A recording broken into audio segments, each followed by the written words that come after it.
Dossier de presse, écrit par Gabriel Boctor, exposé. L'an passé, à pareille date, nous nous réunissions en ce lieu où souffle l'esprit de René Guénon, en cette villa Fatma où il s'était retiré pour méditer et écrire plus d'un livre prophétique. Cette année, toujours sur l'aimable invitation de sa veuve, qui a gardé une vénération pour sa mémoire, nous voici de nouveau réunis. Il serait souhaitable que de cette rencontre naquît un groupement de chercheurs et de fidèles qui, par leur action et leur vie, puissent créer un rapprochement plus efficace entre l'Orient et l'Occident, une compréhension mutuelle entre ces deux parties de l'humanité destinées à se retrouver et que tout semblait séparer jusqu'ici puisqu'elles ont pris des chemins différents. Notre rôle n'est pas d'analyser l'œuvre de Guénon et de définir sa portée. D'autres le feront mieux que nous, ayant approfondi sa pensée. Nous voudrions seulement vous dire que, quelques jours avant de nous quitter, le cheikh Abdelwahid Yahya nous confiait sa peine de ne pas voir ses livres traduits en arabe, notamment Orient et Occident, qui existent pourtant en plus d'une langue.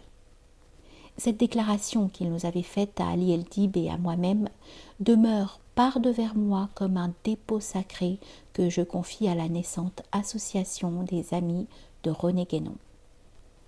Il y a plus d'une action pratique pour rapprocher l'Orient de l'Occident, et vice-versa. Aussi, ce n'est pas sans un sursaut d'étonnement que j'ai lu dernièrement dans le Figaro littéraire, sous la plume d'un écrivain estimé et considéré, cette phrase. Ouvrez les guillemets.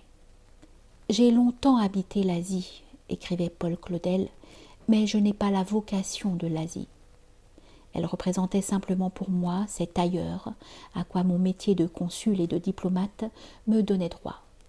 Je n'avais pas de lumière à en attendre, ni de questions à lui poser. J'étais chrétien et j'en savais plus qu'elle. » Fermez les guillemets. Ce sont des propos de ce genre qu'un oriental, même chrétien, ne peut comprendre. Par contre, il se sent très près de la tolérance d'un Guénon, de cette humilité, de cet effacement devant la grandeur des vérités révélées aux hommes.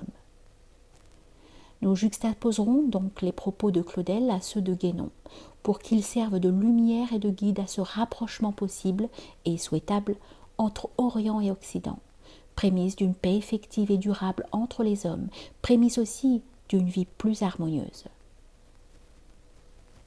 Un des caractères particuliers du monde moderne, écrit Guénon dans La crise du monde moderne, c'est la scission qu'on y remarque entre l'Orient et l'Occident. La vérité est qu'il y eut toujours des civilisations diverses et multiples, dont chacune s'est développée d'une façon qui lui était propre, dans un sens conforme aux aptitudes de tel peuple ou de telle race. Mais distinction ne veut pas dire opposition. Et il peut y avoir une sorte d'équivalence entre des civilisations de formes très différentes, dès lors qu'elles reposent toutes sur les mêmes principes fondamentaux, dont elles représentent seulement des applications conditionnées par des circonstances variées. Tel est le cas de toutes les civilisations que nous pouvons appeler normales ou encore traditionnelles. Il n'y a entre elles aucune opposition essentielle, et les divergences, si elles en existent, ne sont qu'extérieures et superficielles. Par contre, une civilisation qui ne reconnaît aucun principe supérieur, qui n'est même fondée en réalité que sur une négation des principes, est par là même dépourvue de tout moyen d'entente avec les autres. Car cette entente, pour être vraiment profonde et efficace, ne peut s'établir que par en haut, c'est-à-dire précisément par ce qui manque à cette civilisation anormale et déviée. Dans l'état présent du monde, nous avons donc d'un côté toutes les civilisations qui sont demeurées fidèles à l'esprit traditionnel et qui sont les civilisations orientales, et de l'autre, une civilisation proprement anti-traditionnelle, qui est la civilisation occidentale moderne.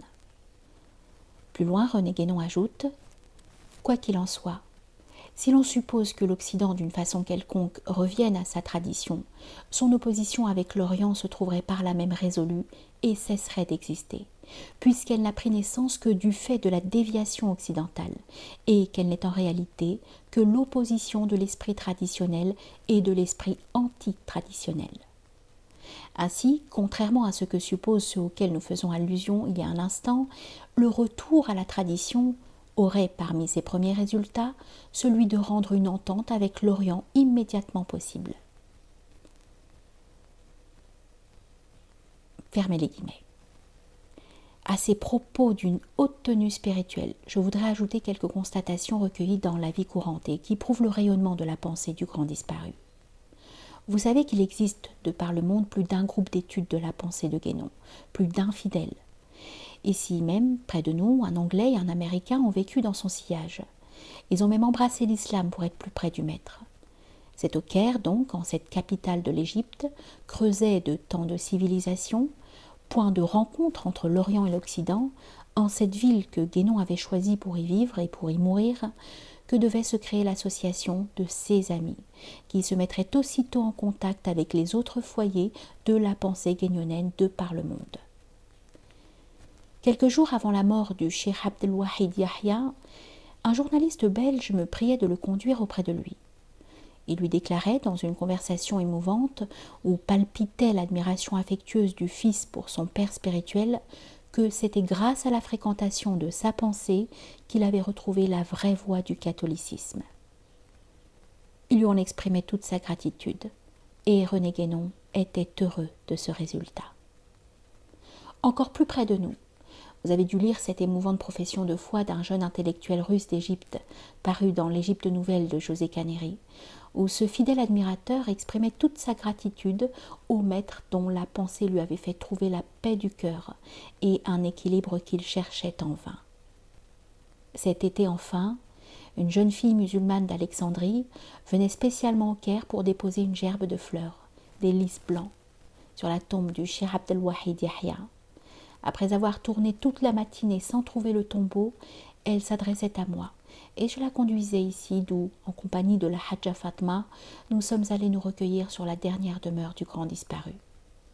La jeune fille musulmane repartait le cœur apaisé, en nous avouant que la pensée de Guénon la guidait dans la bonne voie, vers un point de rencontre entre les religions. Tous ces faits, permettez-moi de vous les offrir en ce jour anniversaire de la disparition de René Guénon du monde sensible.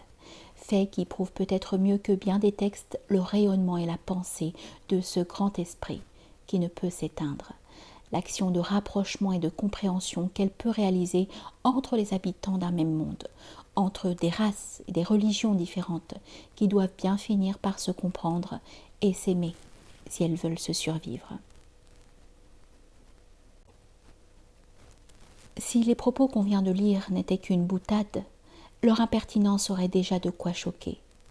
Malheureusement pour M. Paul Claudel de l'Académie française, ils sont quelque chose de pire, quelque chose comme l'explosion d'une ignorance aussi incurable qu'encyclopédique.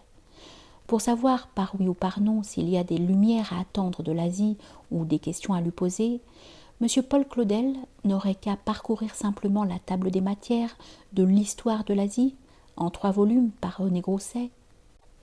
On ne dit pas que l'épreuve le guérirait de sa jactance.